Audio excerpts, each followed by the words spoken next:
remarque que c'est un moyen de vous exclure qui est redoutable parce que c'est sous biais d'humour. Par exemple, une députée dans l'hémicycle qui parle d'une policière qui a été violée et elle entend, véridique, elle entend bah, c'est pas à toi que ça arriverait. Sous-entendu, être violé, avoir été violé, c'est se faire violer. Il y a déjà l'idée que la victime n'est pas si victime que ça, parce que la différence entre avoir été violé, je subis un crime, et me faire violer, compliqué la langue française, compliqué.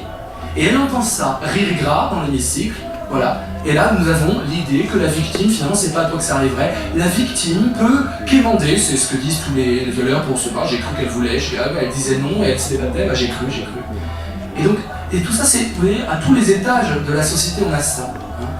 Dire j'aime les femmes, moi j'aime les femmes. C'est pas stupide, quelle femme tu aimes. Là, pour le coup, cette généralisation nous fait penser à la journée de la viande ou à la journée des voitures. J'aime les femmes comme une sorte de bien consommable. Toutes, tu aimes, pourquoi tu les aimes, qu'est-ce que ça veut dire aimer, etc. Tout ça pour rappeler aux femmes qu'elles font partie du paysage des plaisirs masculins. Et votre mission, mesdames, en plus de repasser nos chemises, c'est de faire partie de notre paysage de plaisir. Alors, on vous ôte le droit à l'ambition, mesdames, mais aussi à la combativité. Tout ce qui est combativité est totalement suspect. La femme doit être un produit consommable, j'en ai parlé. Tout ce qui est agressivité, tout ce qui est de l'ordre du combat, du conflit, non seulement doit être dénigré, doit être minimisé, mais en plus doit susciter une coupure dans le dialogue. L'exemple le plus courant, c'est cette fameuse phrase « tu es belle quand tu es en colère ». C'est une phrase qui a l'air de rien et qui est absolument redoutable. Et pareil, c'est le rire gras. Nous sommes aussi dans une extension du rire gras là aussi. C'est la même logique. C'est-à-dire, tu es en colère, donc en fait, tu m'engueules pour des dossiers que je n'ai pas faits et que j'avais dit que j'allais faire. J'ai failli à mon devoir, je me suis défaussé de mes responsabilités. À moins qu'on considère les femmes comme des hystériques nées, on peut imaginer un fondement à leur colère comme on peut imaginer un fondement à la colère masculine, quelle que soit la raison. Mais en disant tu es belle quand tu es en colère, c'est-à-dire en fait en agissant comme telle, en minimisant ce qui se passe, en ôtant la parole, en privant la femme de la parole, on décrédibilise la souffrance féminine. Et ça se fait énormément. Pourquoi ? C'est une impossibilité à entrer dans le fond des dossiers. Et à chaque fois, dans le couple, notamment là où il y a une nécessité de paroles profondes, authentiques et aussi organisationnelles, la colère ne doit pas être de mise, il faut être tout le temps dans la conciliation. Finalement, la femme doit être une machine à concilier. Elle doit concilier sa vie professionnelle et sa vie personnelle. Elle doit concilier les besoins de son enfant et les besoins de son mari. Elle doit concilier la susceptibilité des hommes et sa volonté à ne pas être abusée, harcelée, etc. elle-même, pour elle-même. C'est toujours dans une logique de conciliation qui use, qui est une cogitation permanente. On sait comment briser le rire gras, sourd, qui empêche aux paroles de contestation de jaillir. Par l'humour, par la ringardisation. Une ringardisation de la parole sexiste.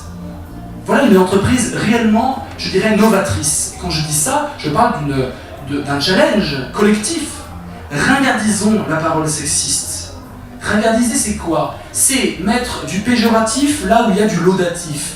Mettre de la critique et de la bouffonnerie là où il y a du sérieux. Là où on se prend au sérieux dans une parole sexiste, excluant les femmes, briser le sérieux. Le rire gras est peut-être le rire le plus sérieux du monde. Alors, c'est cette parole, me semble-t-il, dans un féminisme du XXIe siècle qu'il va falloir réhabiliter. Il faut réhabiliter le crédit de la parole féminine. On peut le faire à son échelle, c'est-à-dire en écoutant 2 fois plus les femmes que les hommes. C'est très simple. Peut-être qu'il y a une légitimité de la colère avant même d'arriver dans la parole, du cri féminin, de la protestation féminine, de par son statut de minorité. Peut-être que quand une minorité s'insurge, ça a plus de poids que quand ce sont les nantis qui s'insurgent. Et peut-être que dans cette logique-là, l'entrepreneur féministe et non pas misogyne, réellement féministe, la femme réellement féministe, ce qui n'est pas du tout donné, parce que des misogynes féministes, on en a aussi dans le camp des femmes, peut-être que là, il y aurait comme presque une nouvelle éthique. Et là, on voit que le féminisme nouveau doit être aussi un féminisme d'éthique. C'est-à-dire qu'il doit toucher les comportements, la langue française, nos habitudes dans ce qu'elles ont de plus profonde, l'éthos, la façon de nous comporter, l'habitude que nous avons à nous comporter. Donc il s'agit de reproduire du discours, un discours de sens. Et c'est là où j'aimerais apporter un fléchissement, parce que le discours, Dieu sait qu'on en a eu, un fléchissement par rapport aux années 70, double. Premièrement, ce discours doit être aussi composé par les hommes, des hommes féministes. le MLF, les femmes renfermées entre elles, qui excluent les hommes de la parole et qui sont simplement témoins, c'est un féminisme que je pense qu'il faut dépasser. Des hommes, encore une fois, sont en transition, sont en transformation. Et c'est ces hommes qu'il faut rallier à la cause de ce rééquilibrage des pouvoirs qui est la définition du féminisme. Et si tu veux rééquilibrer les pouvoirs, parce que tu pâtis aussi de ton rôle de viril qu'on te met sur la tête, et je pense qu'il faut premièrement associer les hommes dans cette parole à libérer. Et deuxièmement, dans cette parole féministe à recrédibiliser, il faut véritablement ringardiser l'autre parole. On ne peut pas imposer une parole alors que le micro fait des larcènes et l'espace sonore est saturé. À un moment, si on veut écouter les gens, il faut que d'autres se taisent. Et donc il va falloir faire taire.